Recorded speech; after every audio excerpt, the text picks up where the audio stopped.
Hi, John Booth. I'm the Mayor of Carterton in the Wairarapa. Leadership is obviously a very important part of being the Mayor. And when you're newly elected in the role of Mayor, you are responsible for building a group. They are your councillors. And within that group, there will be definite roles developed. You need to oversee that and work with them to create the group that your community wants you to produce. It's all-encompassing. It can be stressful at times, but you need to keep working hard with your group, with your councillors and your community. Communication is critical. I can't stress enough that communication leads to successful leadership as a mayor.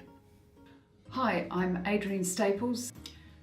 With regards to leadership, I think one of the most important things to remember is the buck stops with you. Whatever happens in your community with regards to council, you will be held responsible. So if something goes wrong, if there's some disaster, or if there's something good happening, make sure you're out there, that you front it, that you're accessible and people can get hold of you. Don't leave it until people ask for you to appear. Get out there front-footed. Hi guys, I'm Brendan Duffy. 3 significant tips about leadership is obviously to be open and honest, build a really solid relationship with your CEO, and understand what your fellow councillors are aspiring to so you can work collaboratively with them. He mihi nui. I'm John Forbes, I'm the Mayor of Opotiki. Being a mayor is a great role. I think it's the best job in the world. It's ours to suit, and you write your own job description. In saying that, you're totally there to serve your community, and that's one of the best things, the most rewarding things that you can do. I think that taking a really long-term view of things is important, and I'm talking 50, 100-year views of things. And when you do that, if things aren't working out in the short term, that's fine, because they always work out in the long term.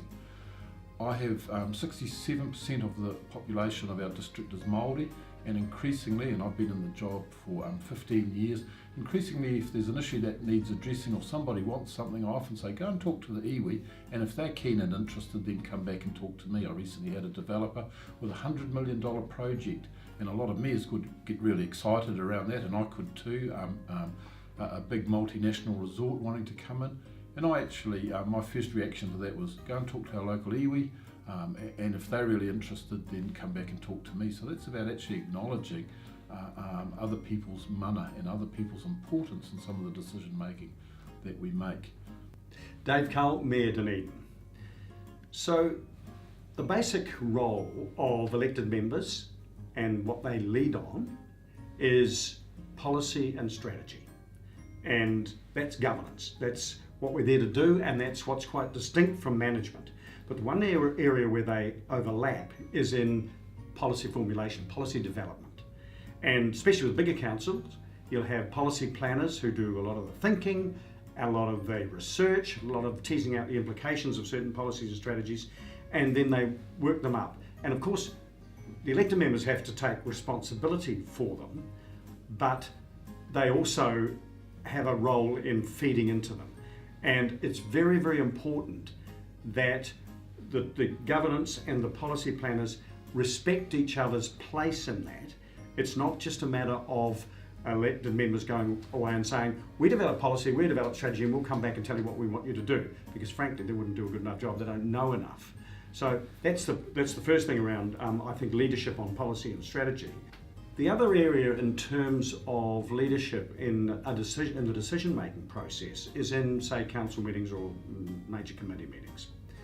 And just regardless of what my position is on something, if it's an important issue, I'm not content usually with a very evenly split vote. If it's 6-7, 8-7, it's not as robust, and it's likely to be challenged. So I prefer, when it's a really important issue, to have a vote that's 11-4, 12-3 if possible.